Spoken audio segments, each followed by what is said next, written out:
Topic है Einstein का द्रव्यमान ऊर्जा समतुल्यता संबंध। तो आइंस्टीन सर के पहले जो ये वैज्ञानिक मानते थे कि द्रव्यमान और ऊर्जा अलग अलग चीज है, लेकिन जब आइंस्टीन सर ने E बराबर mc² के बारे में बताया, तब जो है मान्यता ये हो गई कि आइंस्टीन के अनुसार जो है द्रव्यमान ऊर्जा दोनों अलग अलग राशि नहीं है, बल्कि द्रव्यमान ऊर्जा एक दूसरे से संबंधित है। यानी द्रव्यमान से ऊर्जा बनती है और ऊर्जा से द्रव्यमान का भी निर्माण होता है।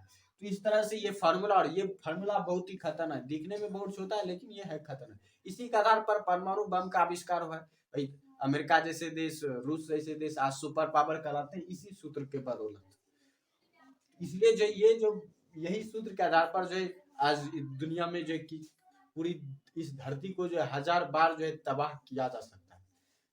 तो इसको जो आज हमको प्रूव करना है। तो आइंस्टीन सर का जो मानना था m is equal to m0 by root under 1 minus v² into c²। यानी कि किसी भी कण का, गतिशील कण का विराम द्रव्यमान हम आसानी से निकाल सकते हैं। तो किसी भी कण का जो गतिशील द्रव्यमान और विराम द्रव्यमान में ये संबंध होता है, ये कहना था आइंस्टीन सर का। ये जो गतिशील कण का द्रव्यमान है और ये उसी कण का विराम द्रव्यमान, इन दोनों में ये संबंध होता है, ये याद रखिएगा।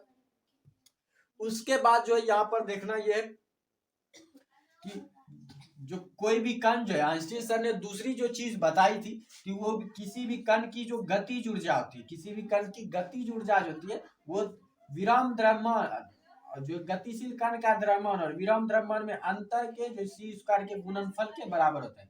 ये गतिशील कण का जो गतिज ऊर्जा है, और कोई भी कण जब विराम अवस्था में होता है तो वो अपने अंदर कुछ ऊर्जा संचित करके रखता है।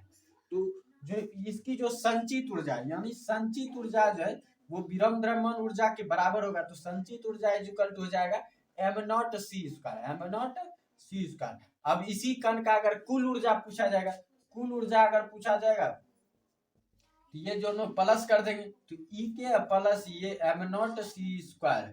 तो E के यानी E के को अगर ये सॉल्यूशन करें तो ये बन जाएगा mc² माइनस m0 c²। तो इसको यहाँ पर रखेंगे तो mc² minus m0 c² plus m0 c²।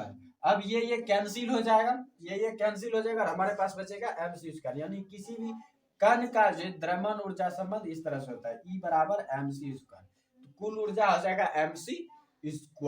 यही तो आइंस्टीन का द्रव्यमान ऊर्जा समतुल्यता संबंध कहलाता है। तो इस तरह से एक U बराबर हम लोग पढ़ते थे 1.6605 इंटू 10⁻⁻27 kg होता है। ये तो kg में हो गया, यानी द्रव्यमान में ही है। अब चूंकि हम जान गए हैं कि द्रव्यमान से भी ऊर्जा बनाई जा सकती है, तो अब द्रव्यमान है तो इसके अनुसार 1U की कितनी ऊर्जा होगी।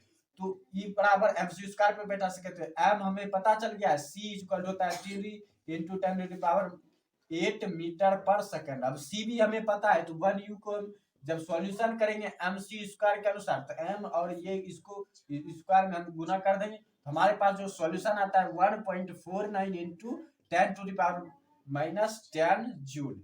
तो 1U यानी एटॉमिक मास यूनिट, तो 1 एटॉमिक मास यूनिट जो है बराबर होता है 1.49 इंटू 10⁻⁻10 जूल के।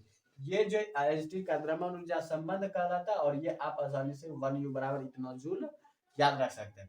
उसके बाद अगर इसमें आप और आगे जाना चाहते हैं तो ये आपके अगले क्लास में, जैसे अगर आप बीएससी में फिजिक्स लेंगे तो उसमें आपको ये पढ़ने को मिलेगा। क्लास 12 के लिए बस इतना ही समझना है, क्योंकि इसको समझने के लिए रिलेटिविटी ऑफ जो टाइम है उसको भी समझना पड़ेगा।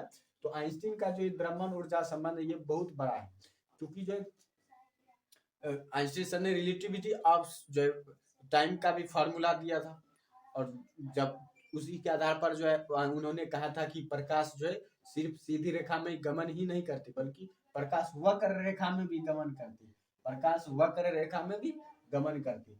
ये बहुत लंबा जाता है, इसलिए ये शॉर्ट फॉर्म है क्लास 12 के लिए, बस इतना ही आपको समझना है। तो ये हो गया आइंस्टीन का द्रव्यमान ऊर्जा संबंध। आप मिलेंगे अगले वीडियो में और अलग टॉपिक के साथ।